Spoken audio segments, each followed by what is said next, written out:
video kali ini aku akan membahas apa itu misinformasi, disinformasi, malinformasi, dan yang terakhir hoax. Yang pertama akan dibahas adalah misinformasi. Misinformasi adalah informasi yang disebarkan itu tidak akurat atau salah, namun orang yang menyebarkan informasi tersebut yakin dan percaya bahwa itu benar. Penyebaran informasi ini terjadi karena kesalahan atau tanpa maksud menyakiti orang lain. Misinformasi itu seperti mitos tentang kesehatan, astrologi, sains, dan dunia hiburan yang bukan berasal dari sumber dan bukti valid, yang membuat masyarakat percaya dan tanpa sadar disebarluaskan. Salah satu contoh misinformasi yang tersebar adalah tidak boleh minum air dingin ketika menstruasi.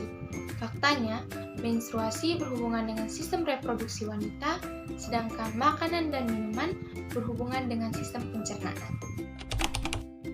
Yang kedua adalah disinformasi. Informasinya itu keliru dan yang menyebarkan tahu bahwa itu salah, tetapi tetap disebarkan. Informasi itu sengaja disebarkan untuk menipu atau membahayakan pihak lain. Disinformasi sepenuhnya dibuat-buat dan dengan sengaja menyesatkan dan membuat publik bingung. Salah satu contoh disinformasi adalah beredar daftar yang diklaim sebagai jadwal peluncuran varian virus corona. Ketiga adalah malinformasi. Informasi yang disebarkan benar adanya atau sesuai fakta, namun informasi tersebut disalahgunakan untuk mengancam atau merugikan pihak lain atau pihak tertentu. Contohnya seperti hasutan kebencian terhadap kelompok minoritas agama atau orientasi seksual tertentu. Yang terakhir hoax. Jadi hoax adalah informasi, kabar, atau berita yang palsu atau bohong. Hoax juga dapat diartikan sebagai informasi yang direkayasa untuk menutupi informasi yang sebenarnya. Ciri-ciri hoax yaitu sumber informasi tidak jelas atau tidak ada yang tahu siapa penulisnya, cenderung memojokkan pihak tertentu, adanya informasi disampaikan secara fanatik akan suatu ideologi. Kata-katanya menimbulkan provokatif dan tidak ada informasi maupun fakta yang aktual. Salah satu contoh berita hoax yang pernah tersebar di masyarakat adalah berita tentang penculikan anak. Yang pertama, satire atau parodi. Jadi, ini merupakan sindiran, tidak ada niat untuk menyakiti, namun berpotensi untuk mengelabui. Banyak orang yang tidak dapat membedakan antara satire dan parodi, sehingga menyebabkan misinformasi. Yang kedua, koneksi yang salah antara judul, caption, gambar dalam berita tidak sesuai. Biasanya judul yang digunakan kontroversial sehingga mengundang banyak orang untuk mengklik atau membaca berita tersebut.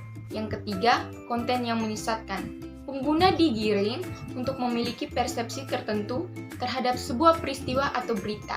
Yang keempat, konten yang salah. Jadi, konten yang asli dikait-kaitkan dengan konteks informasi yang salah. Yang kelima, konten tiruan. Ketika sumber berita atau informasi asli ditiru dan dirubah. Keenam, konten yang dimanipulasi. Ketika informasi atau gambar yang asli sengaja dimanipulasi untuk menipu. Yang ketujuh, konten yang palsu. Jadi konten tersebut 100% didesain untuk merugikan atau menipu pihak lain. Jadi konten tersebut tidak ada kebenarannya. Yang pertama dilakukan adalah mengecek sumber informasi tersebut. Kita harus melihat apakah berita atau informasi tersebut datang dari sumber terpercaya atau tidak. Sumber informasi terpercaya misalnya situs-situs resmi organisasi atau portal berita. Contoh portal berita yang bisa dipercaya adalah Liputan 6, Kompas, Detik, Tribun News, dan lain sebagainya. Yang kedua adalah mengecek fakta dari berita atau informasi tersebut. Yang ketiga, mencari bukti dan sumber lainnya.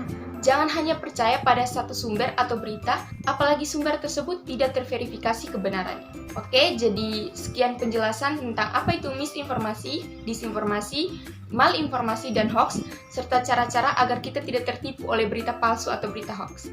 Sampai bertemu di video selanjutnya.